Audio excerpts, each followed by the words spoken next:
Bueno, me da mucho gusto estar aquí con ustedes. Yo les voy a hablar de un tema que para mí es de particular importancia y voy a exponer en los próximos minutos cuáles son las razones por las cuales los profesionales que trabajamos en el campo de la salud debemos de poner un énfasis especial en este tipo de patologías. Vamos a hablar sobre sobrepeso, obesidad y también conductas alimentarias patológicas en el contexto de la pandemia de COVID-19.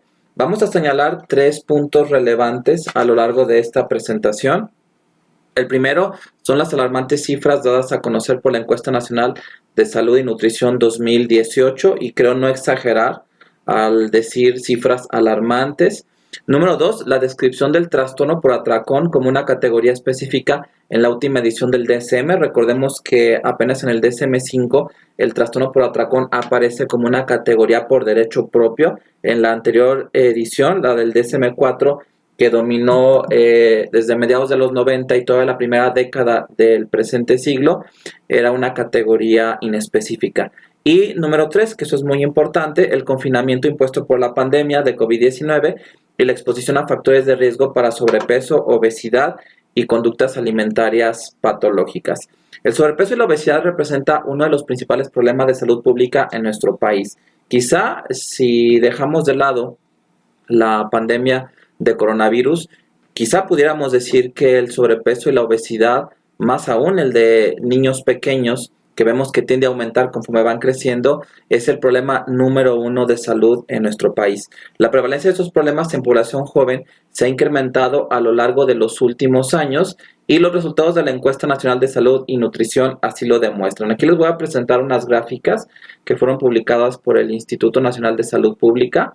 Son parte de la encuesta nacional y vemos cómo del 2012 al 2018 la prevalencia de cifras combinadas de sobrepeso y obesidad en niños de 5 a 11 años se incrementó más de un punto porcentual, del 34.4% que ya nos preocupaba desde el 2012 a los resultados más recientes que se dieron a conocer en realidad en el 2020, aunque reflejan datos del 2018 y parte del 2019 y ya sube a 35.6%. Algo interesante que tiene esta encuesta es que hace la división entre población urbana y población rural. Y fíjense, a su derecha de esta gráfica pueden ver que en zonas urbanas la prevalencia de sobrepeso y obesidad es de 37.9%, muy cerca del 40%.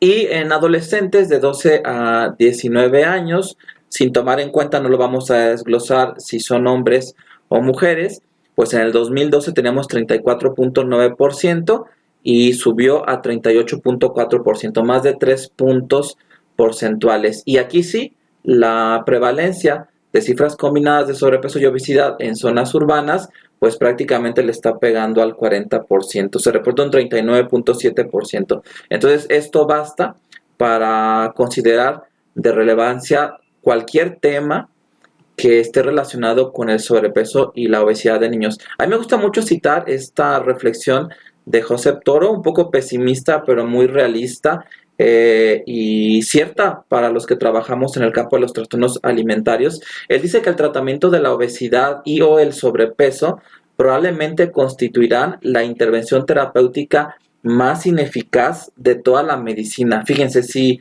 nos pusiéramos a hacer un listado de cuáles son los problemas médicos que tienden a fracasar o que tienden a tener una pobre respuesta al tratamiento, para este investigador posiblemente el sobrepeso y la obesidad irían en primer lugar. David nos dice que el tratamiento de la obesidad no debería dirigirse exclusivamente al peso, sino también a su impacto en la autoestima, dadas las exigencias actuales de nuestra cultura. Y aquí entra ya nuestro quehacer profesional como profesionales de la salud mental. Los individuos obesos presentan con elevada frecuencia síntomas de depresión, esto ya es bien sabido, es un mito.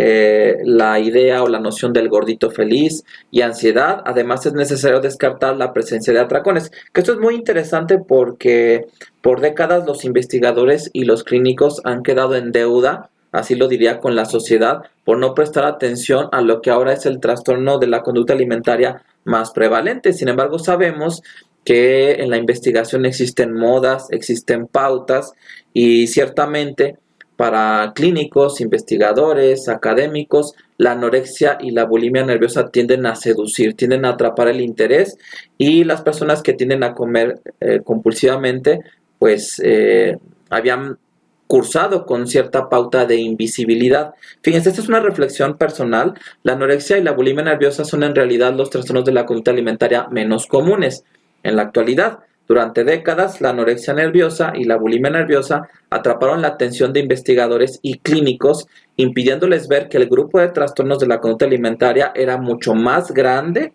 de lo que todos imaginaban e incluía una categoría que pocos advirtieron. Casi no se hablaba del trastorno por atracón. De hecho, hasta podemos hacer un poco de historia y revisar programas de simposios, foros, congresos, eventos de educación médica continua, y se hablaba poco del trastorno por atracón porque no era una categoría por derecho propio. Se hablaba más de anorexia y de bulimia, pero ya había una señal interesante. Antes de la publicación del DSM-5 ya se sabía que 3/4 partes de los trastornos de la conducta alimentaria eran trastornos no especificados, donde entraba el trastorno por atracón. Y bueno, sabemos que la obesidad puede ser un factor de riesgo para el desarrollo de algunos trastornos mentales. Por eso no únicamente llama la atención la presencia de la obesidad en niños y adolescentes como un problema de salud pública, sino todo lo que eso acarrea. Es decir, qué otras patologías físicas o mentales están relacionadas con este problema de salud y que también van a ser un reto para las próximas décadas. Las cifras dadas a conocer por la Encuesta Nacional de Salud y Nutrición no solo son alarmantes, nuevamente creo no exagerar al utilizar este adjetivo, en lo que se refiere a la prevalencia del sobrepeso y la obesidad en los niños y adolescentes y al impacto que esto puede tener en su salud física. Cada vez vemos niños que en edades muy tempranas desarrollan diabetes mellitus tipo 2 o síndrome metabólico, sino al impacto que esto puede tener también en su salud mental, que es un tema de interés para psicólogos, para psiquiatras, para médicos de primer contacto. Y bueno, sabemos que el trastorno por atracón, no siempre, pero en la mayoría de los casos puede predisponer al individuo a padecer sobrepeso y obesidad. Y sabemos ahora, por estudios que se han publicado en las últimas décadas, que el sobrepeso y la obesidad va muy relacionado con otros trastornos mentales, principalmente síntomas depresivos, ansiosos, que también predisponen a la presencia del trastorno por atracón. Entonces aquí vemos un círculo vicioso de psicopatología. El trastorno por atracón nos lleva a problemas en el peso, los problemas en el peso nos lleva a psicopatología, y la psicopatología viene a ser un gatillo para la presencia de atracones. En México apenas estamos empezando a estudiar el trastorno por atracón. Sabemos que existen factores socioculturales que han dificultado la detección de este padecimiento en la población, que vamos a mencionar un poco antes de entrar de lleno al contexto de la pandemia. Quisiera yo también enmarcar el tema de las conductas alimentarias patológicas, principalmente las que se relacionan con presencia de atracones, en torno a la cultura del mexicano. Fíjense, aquí yo les voy a compartir algunos comentarios que me han hecho padres de familia en la consulta cuando llevan niños a una evaluación psiquiátrica y en donde yo sospecho que hay un trastorno por atracón, porque cabe señalar que la gran mayoría de los niños a los que yo realizo el diagnóstico de trastorno por atracón no iban al consultorio por un problema de la conducta alimentaria, iban por otra patología, ¿no? Es muy común el trastorno por déficit de atención con hiperactividad u otros problemas del comportamiento. Un ejemplo, una frase común que escuchamos en la consulta: el niño es de buen comer, doctor, se acaba una pizza solo. Fíjense cómo lo enmarcan los padres de familia en el sentido de verlo con una connotación positiva. Estos son frases reales que yo fui tomando durante la consulta, no es ficción, y quien trabaje en el campo de la conducta alimentaria y vea niños, pues esto le va a resonar mucho. Él siempre ha sido de bien comer, es el que más come, fíjense, el niño, el que más come en casa. Con este niño no tengo ningún problema porque me come súper bien. Ya cuando escucho que dicen que un niño come súper bien, ya me siento obligado yo a explorar con más detalle la presencia de atracones, más aún si es un niño con sobrepeso u obesidad. El niño me come muy muy bien, doctor, no para de comer. Fíjense, cómo el hecho de que un niño no pare de comer es connotado por la familia como un niño que come muy muy bien. Él come bastante bien, come todo el día. Muy interesante. Y aquí la pregunta es si estamos detectando el trastorno por atracón en niños y adolescentes, porque creo que incluso los que trabajamos en el campo de la psiquiatría y atendemos niños, ya sea en consultorios privados o en consultorios de instituciones públicas, con mucha frecuencia el trastorno por atracón no es detectado. Se detectan otras patologías que tienen que ver con fallas en el control de impulsos, con déficits en funciones ejecutivas, pero pocas veces se hace el trastorno por atracón. Este es un ejemplo de una conversación con una madre de familia de un niño con trastorno por atracón. ¿Qué tal come Pedrito?, pregunta el médico. El niño es de buen comer, doctor. Buen comer, ¿cómo es eso? Sí, el niño se sienta y se come 14 tacos. 14 tacos, pero ¿eso para ustedes es buen comer? Y la mamá dice, sí, ¿no? Y bueno, yo contesto, creo que los médicos lo vemos distinto. Otra conversación, médico. ¿Y cómo está la alimentación de Jaimito? Madre, bien, doctor. Nunca he tenido problemas con él con la comida. Médico, excelente. Madre, desde que él era bebé se comía un pollo entero. Médico, ah, caray. Fíjese qué interesante si nosotros no hacemos una entrevista dirigida a explorar la presencia de conductas alimentarias patológicas, el contexto cultural en el que están inmersas nuestras familias no lo expresan como una queja o como un motivo de consulta. Esa es la publicación de un instrumento conocido como el CBETS, que es la escala de trastorno por atracón infantil, por sus siglas en inglés, que fue publicada por Shapiro y colaboradores en el 2007. Es una escala que a mí me gusta mucho. Solamente consta de 7 preguntas. El niño debe contestar sí a la número 1, sí a la número 2. Debe contestar sí ya sea a la 3, a la 4 o a la 5. Ahorita lo vamos a ver en español. A la 6 debe de contestar, que es una pregunta de tiempo, al menos 3 meses. Que es el criterio de tiempo para el trastorno por atracón, y la 7 debe contestar que no, porque habla sobre conductas compensatorias en relación a los atracones. Yo obtuve a través de un investigador español, el doctor Ausias Cebolla Martí, la escala traducida al español, es la que están utilizando en España. Hasta donde tengo conocimiento, no tenemos una validación en México. Yo he utilizado esta versión en algunos trabajos de investigación y se las voy a leer para que se familiaricen con las preguntas de ese instrumento. ¿Alguna vez has deseado comer incluso sin tener hambre? ¿Alguna vez has sentido que al empezar a comer no puedes parar? Nosotros esperamos que un niño en el que estamos sospechando trastorno por atracón conteste sí a la primera y a la segunda. Y como les había dicho, basta con que conteste sí a la 3, a la 4 o a la 5. ¿Alguna vez has comido porque te has sentido mal, triste, aburrido o cualquier otro estado de ánimo? ¿Alguna vez has querido comida como premio por haber hecho algo? ¿Alguna vez has ocultado o escondido comida? Después viene la pregunta de tiempo. ¿Durante cuánto tiempo has estado haciendo esto?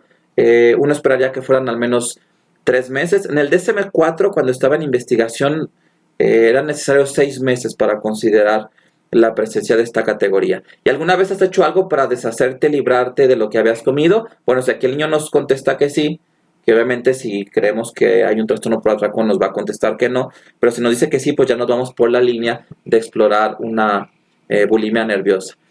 Nosotros hicimos una investigación en el Instituto Jalisciense de Salud Mental que se publicó en el 2018 y allí encontramos que niños con sobrepeso u obesidad que acudían a una evaluación psiquiátrica, el 62.5%, fíjense qué alto, prácticamente 3/4 partes de la muestra de niños gorditos presentó trastorno por atracón. Es decir, aquí sí vimos en población clínica, hay que aclararlo, que los niños con sobrepeso u obesidad tendían a padecer en un porcentaje muy alto trastorno por atracón y todavía más alto la insatisfacción corporal, que esto lo medimos con la escala de niños de Collins. 95% de los niños gorditos. Quiere decir, vamos a verlo al revés para que resalte más, que solo el 5% de los niños gorditos no tenían insatisfacción corporal.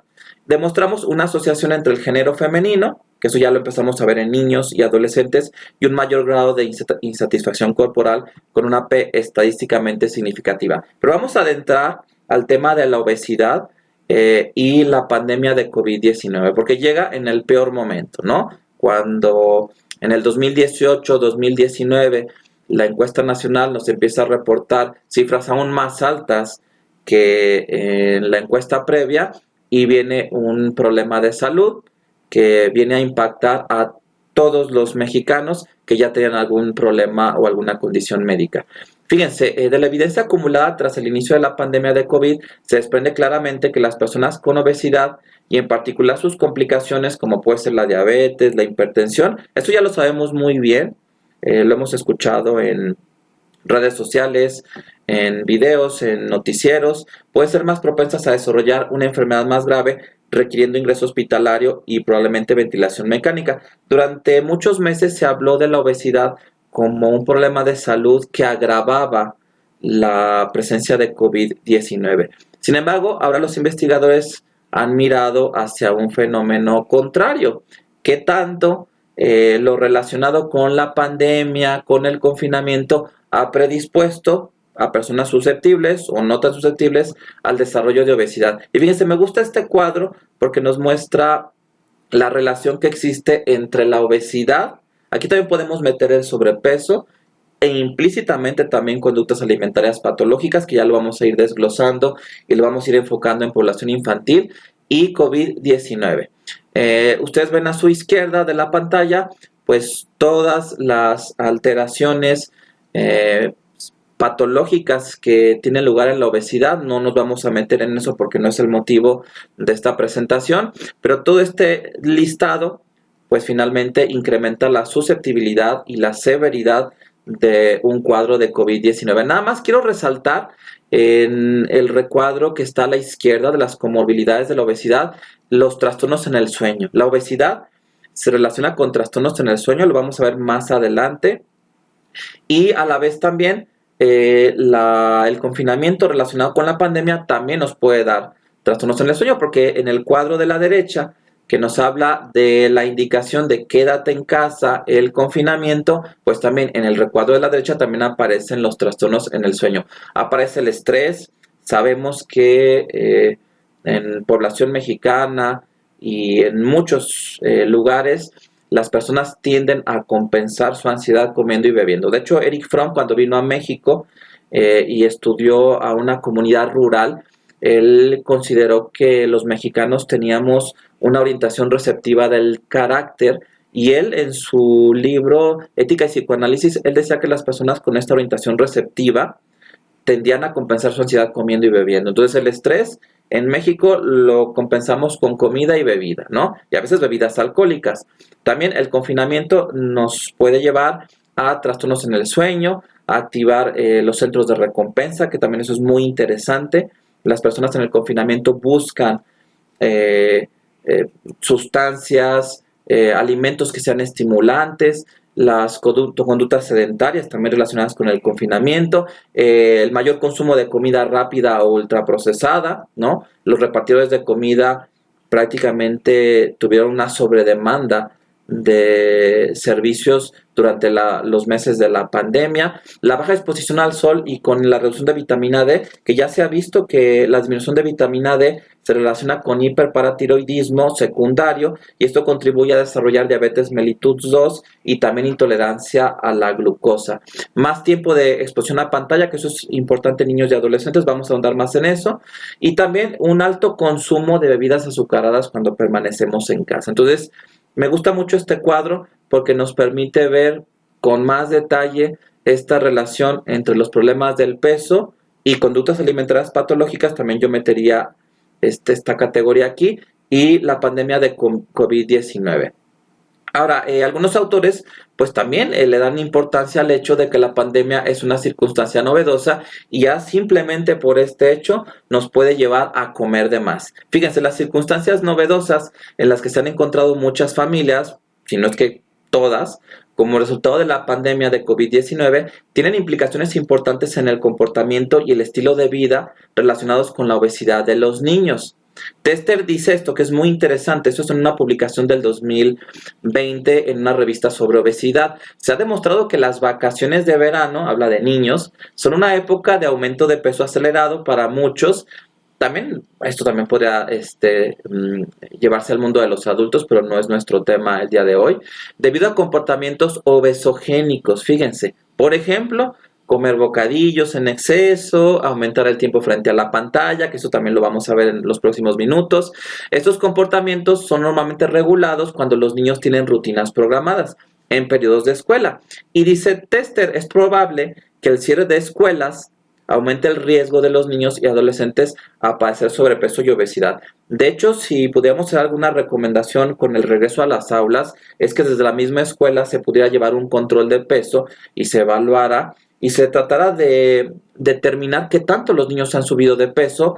Obviamente eso lo hacemos con tablas de la OMS, porque sabemos que el factor crecimiento es importante y a diferencia del adulto no basta el índice de masa corporal, pero sería bueno que en las escuelas se detectara cuánto subieron de peso los niños durante este año que estuvieron sin clase. Iñaki Gabilondo, periodista del País, él hace una reflexión interesante. Él dice que a él le fue bien con el confinamiento, pero entiende que muchas personas la pasaron muy mal, ¿no?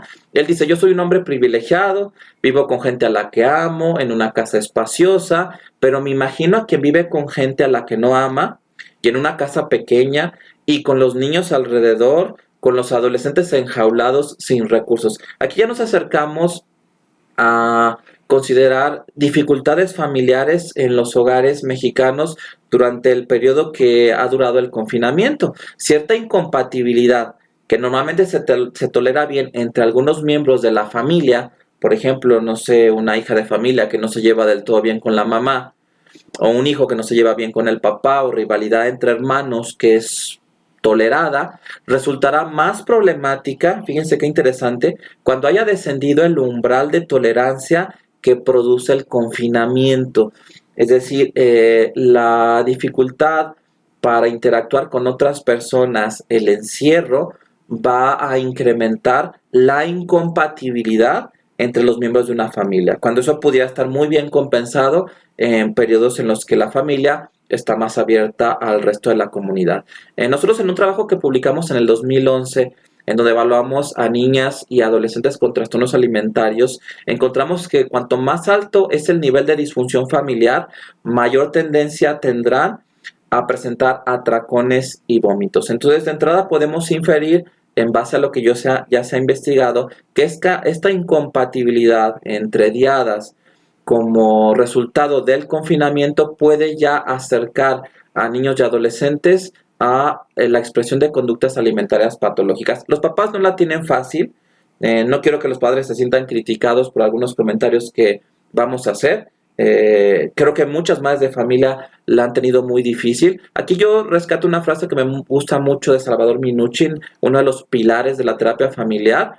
Fíjense lo que dice, él no idealiza el proceso de ser padre. Ves la complejidad y el desafío. Dice, ser padre es un proceso extremadamente difícil.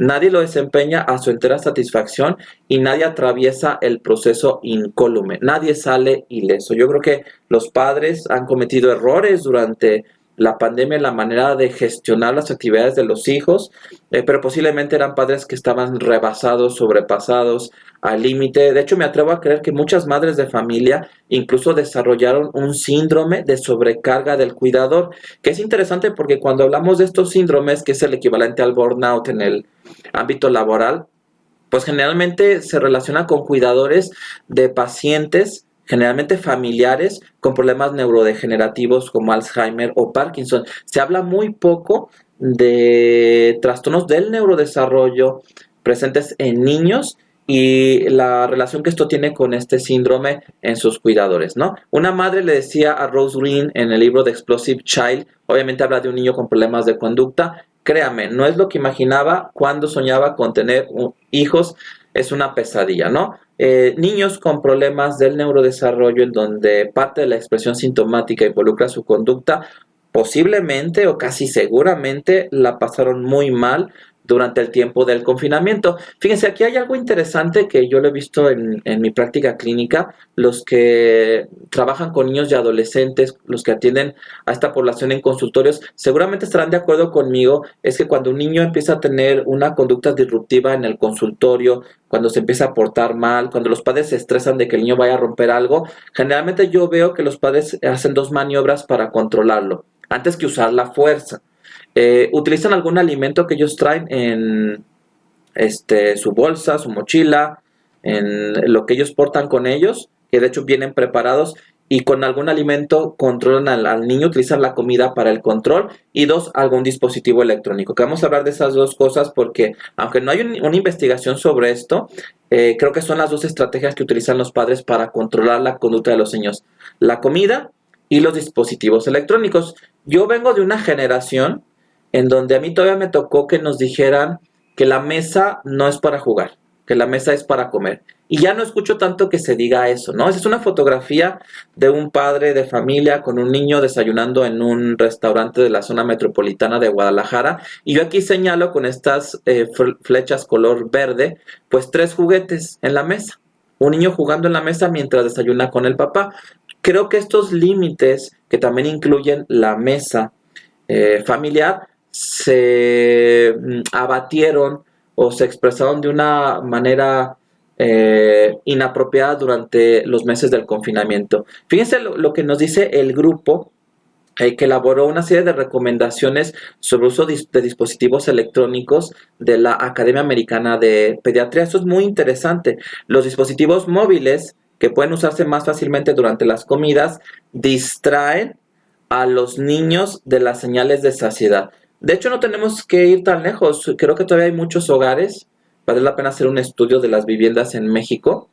Igual lo podrían hacer hasta los que hacen el censo en el INEGI, que tienen una televisión en el comedor y que está prendido casi todo el tiempo y está prendido durante las horas de la comida. Bueno, la postura de este grupo de expertos de la Academia Americana de Pediatría, que emite recomendaciones sobre uso de pantallas, pues nos dice que el uso de dispositivos electrónicos puede distraer al niño y esto le lleva a comer más. Hay un libro muy interesante que yo les quería recomendar, se llama Gorditos o Enfermos, escrito por Beatriz Salazar y colaboradores. Es un libro de divulgación muy interesante, muy accesible para padres de familia, donde nos dan recomendaciones para trabajar desde casa con niños con problemas de sobrepeso u obesidad. Y también ellos regresan a esta recomendación ya un poco vieja de comer siempre en la mesa, y cuando se efectúa otra actividad al mismo tiempo, como jugar, tener pantallas, por lo general se tiende a consumir más de lo que se requiere. Entonces hay que tener cuidado con los límites en la mesa. Y obviamente también, aunque me quiero enfocar en esta charla en el problema de los niños, pues también, ¿qué sucede con la mente infantil cuando la exponemos a adultos que padecen sobrepeso u obesidad? Porque si decimos que las cifras de sobrepeso u obesidad en niños en México es alarmante, pues todavía más lo son las de adultos. Josep Toro, lo voy a volver a citar porque me gusta mucho cómo reflexiona este autor, dice que no es raro que convivan bajo el mismo techo unos padres obesos y una hija que lucha contra el miedo a engordar. En una investigación que nosotros hicimos en el Instituto Jalisciense de Salud Mental, encontramos que en un grupo de niños que acudían a atención psiquiátrica, la prevalencia de padres con obesidad era muy alta, 67.5%. Ese fue un trabajo que hicimos en el 2014. Pero algo interesante es que nosotros vimos que estos niños sí estaban preocupados por su peso, aun cuando ellos no padecieran sobrepeso ni obesidad, sino que esta preocupación tenía que ver con el peso de los papás. Fíjense, el 27.5%, cerca de la tercera parte, de los menores contestó de acuerdo con Minikid, que al menos en los últimos 3 meses había tratado de no engordar y a la vez había experimentado miedo a ganar peso o a ponerse gordo. Que eso es muy interesante. Esto lo publicamos en Salud Pública de México, tratando de hacer énfasis en la importancia de la evaluación familiar. Y bueno, no puedo dejar de mencionar de pasada la prevalencia de sobrepeso y obesidad. Habla de cifras combinadas en hombres y mujeres en la Encuesta Nacional de Salud y Nutrición 2018. En las mujeres, del 2012 al 2018 pasó del 73 al 76.8%, casi 4 puntos porcentuales. Y en el caso de los hombres, del 69.4 al 73.0%, prácticamente 3 puntos y medio en puntos porcentuales el incremento. Entonces, prácticamente la mayoría de los adultos en México padecen o sobrepeso u obesidad, y eso tiene un impacto en la mente infantil. Y por supuesto que no hay que soslayar la noción de que la obesidad es un problema familiar, ¿no? Tratar a un niño o un adolescente con problemas en su peso o conductas alimentarias patológicas, cuando los padres también las padecen, cuando no hay límites en la mesa, cuando la manera en cómo se connota la alimentación es patológica o no es totalmente saludable, pues eso nos va a llevar al fracaso. Por eso es que nosotros propusimos a Salud Pública de México que sería erróneo realizar un abordaje individual, el cual sin duda nos llevaría a un tratamiento poco exitoso, que prácticamente es la regla cuando trabajamos con problemas de peso. El abordaje del sobrepeso y la obesidad, así como de las conductas alimentarias patológicas, hace necesaria una intervención multidisciplinaria que involucre a toda la familia. Es decir, tenemos que tener médicos preparados no solamente para trabajar con sobrepeso y obesidad en niños, sino también en adultos y atender a toda la familia. Fíjense, algo que reconoce la Academia Americana de Pediatría es que desde décadas atrás, y nos vamos incluso a antes de la década del 50, cuando muchos hogares en Norteamérica empiezan a tener televisión, pues ellos reconocen que la televisión desde entonces se ha utilizado como una niñera electrónica hasta el día de hoy. Ahora ya ha sido sustituida por los dispositivos electrónicos. Es una caricatura de Kino que me gusta mucho porque cuando leí esta afirmación en este artículo que apareció en la revista Pediatrics, pues recordé esta caricatura de Kino y se las quise compartir. Además de que en una ocasión un papá muy sincero en la consulta tomó su celular, me lo mostró y me dijo: doctor, para mí esto es una niñera portátil. Entonces, mientras la niñera electrónica o portátil era la televisión, ahora lo son los dispositivos electrónicos. Este es un breve diálogo que tuve con una madre de familia que nos permite ver la paradoja que enfrentan los papás al permitir de manera excesiva el uso de estos dispositivos y el acceso a las plataformas. Fíjense. Mamá, con expresión de preocupación: el niño se la vive en el teléfono, doctor, y todo el tiempo está con su tablet o en la computadora. Médico: ¿y por qué se lo permiten? Y la mamá: para que no delata. Fíjense qué interesante, porque la paradoja aquí está dada por el hecho de que la madre señala el uso de dispositivos y el acceso a plataformas como un problema, pero no basta más que la respuesta a mi pregunta de por qué se lo permiten para que ella reconozca que en realidad es un problema que soluciona otro problema mayor, que es una dificultad para controlar la conducta, de manera que para muchos papás, y vamos a decirlo así con mucha claridad, el uso de dispositivos viene a ser una solución, entre comillas, problemática. Esta es información que ha dado a conocer la Academia Americana de Pediatría. Aproximadamente 3/4 partes de los adolescentes poseen un smartphone. Obviamente se orienta a población norteamericana, pero aquí ya no estamos tan lejos de eso. El 24% de los adolescentes se describen a sí mismos como conectados constantemente a Internet. El 50% informa que se sienten adictos a sus teléfonos. Fíjense. Qué interesante, ellos mismos reconocen que son adictos a sus dispositivos. Y eso también es muy interesante. En promedio, los adolescentes envían 100 mensajes de texto al día. Puede parecer exagerado, pero yo ya lo comprobé. Hace poco llegaron unos papás al consultorio, me dijeron que le castigaron el smartphone a su hijo, lo apagaron por una semana, luego de una semana lo encienden y llegan más de 600 mensajes de WhatsApp.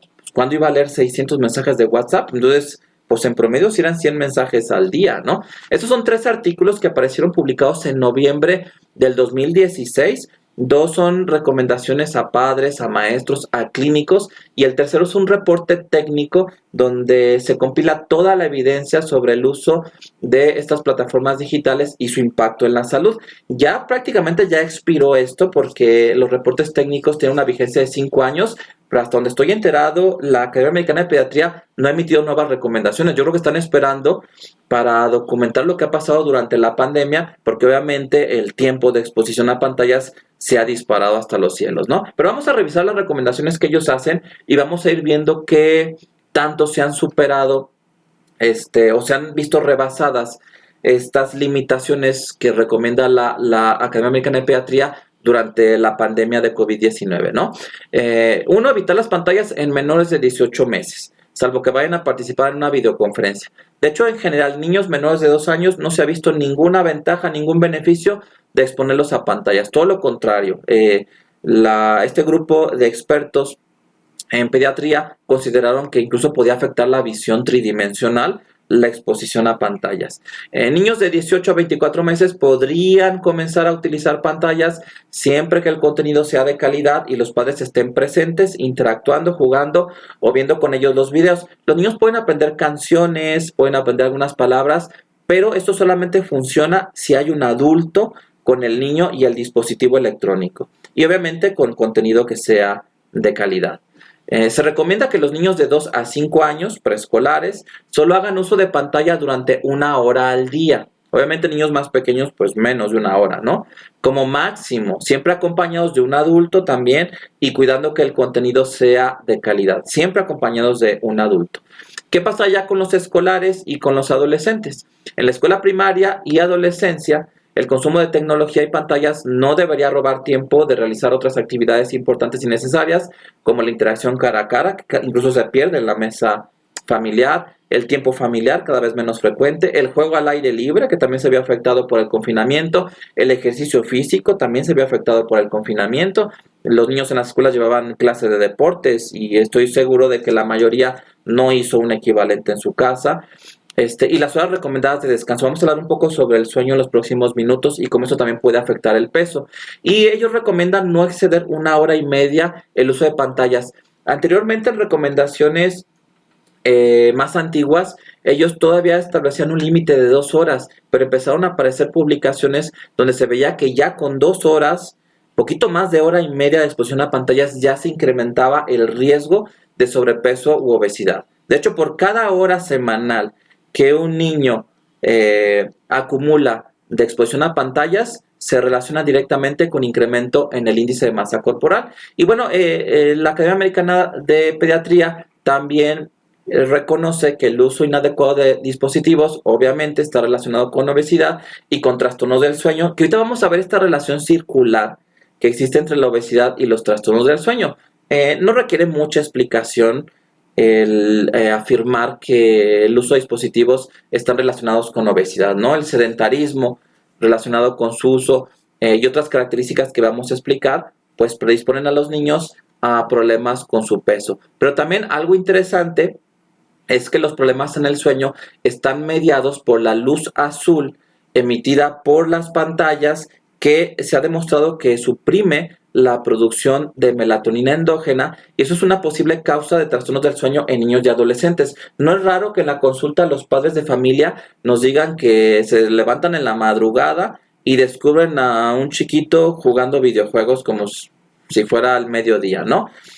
Los niños y adolescentes cada vez están más expuestos a información a través de plataformas digitales o de redes sociales, y los padres y maestros han perdido influencia, han perdido peso, y el paradigma que prevalece en la actualidad es que los adultos que son cercanos a un niño, principalmente padres y maestros, deben ser buenos administradores de esa información y reconocer que ya no son la única fuente de información para los niños, sino que los niños invariablemente la van a obtener de diferentes fuentes. Fíjense, yo les recomiendo un libro de Fernando Sabater que se llama Ética de Urgencia, donde habla sobre el uso del internet en población joven, que es un tema que creo que también deben de estudiar los filósofos y hacer recomendaciones a la población. Él dice esto y me parece valioso y lo quiero compartir aquí.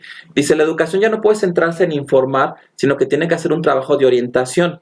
Lo que está claro es que los niños van a estar sumergidos en internet, no tiene vuelta de hoja. No vamos a volver atrás, así que no tiene sentido protegerle del que será su hábitat para obligarle a que escuche a la abuelita.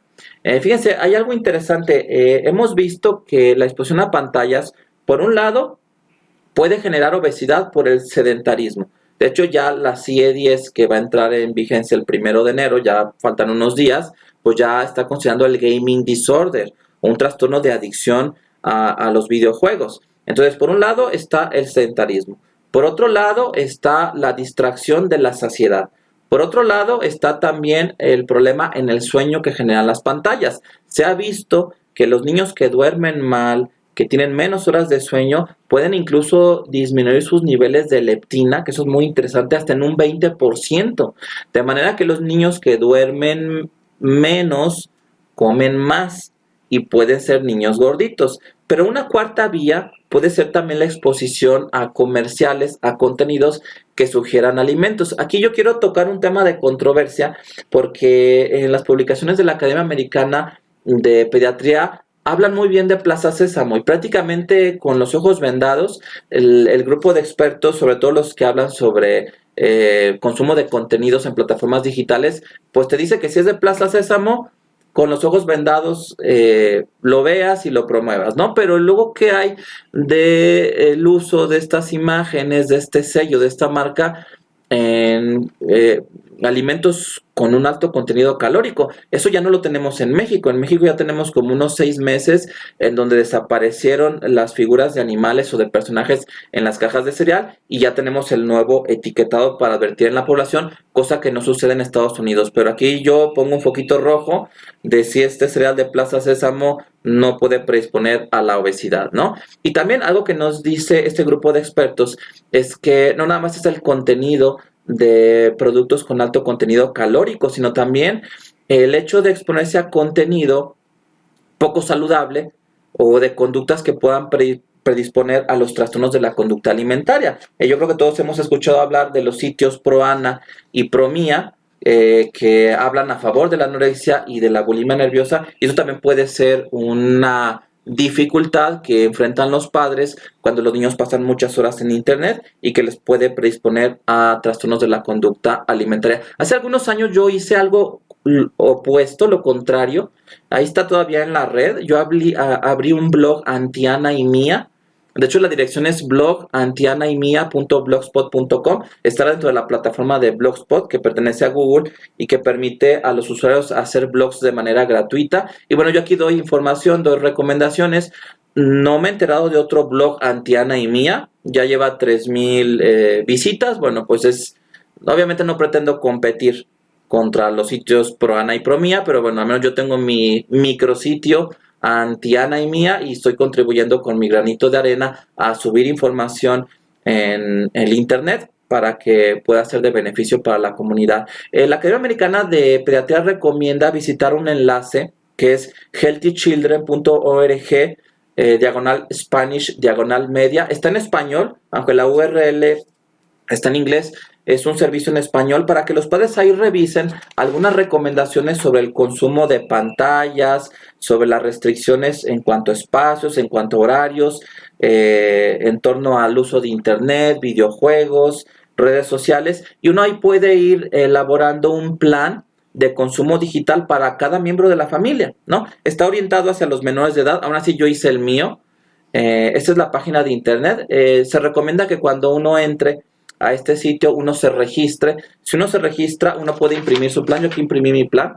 Es el plan de Mauricio de consumo digital y eso se puede poner pues con un imán en el refrigerador, en la puerta de la casa, en algún lugar visible. Y bueno, aquí yo ya voy poniendo, por ejemplo, en qué lugares no voy a usar dispositivos, el dormitorio, la mesa del comedor, cuando también no voy a distraerme con el celular al cruzar una calle, etcétera. Entonces, una recomendación que ellos hacen para empezar a tomar control sobre el uso de estas plataformas por padres de familia es esta página de internet. Y bueno, para terminar, simplemente quiero puntualizar que a la par de todo lo que se menciona sobre el uso de equipos interdisciplinarios para tratar problemas del peso y problemas de conducta, no hay que olvidar cuál es el mejor equipo del médico. Y esto nos lo dice Hipócrates. Fíjense, no solo el médico debe hacerlo conveniente, sino también el enfermo, los familiares y el medio ambiente.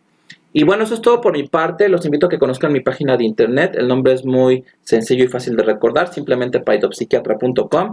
Y los invito también a que me sigan en redes sociales, Facebook, Twitter, Instagram y YouTube. Muchas gracias por su atención.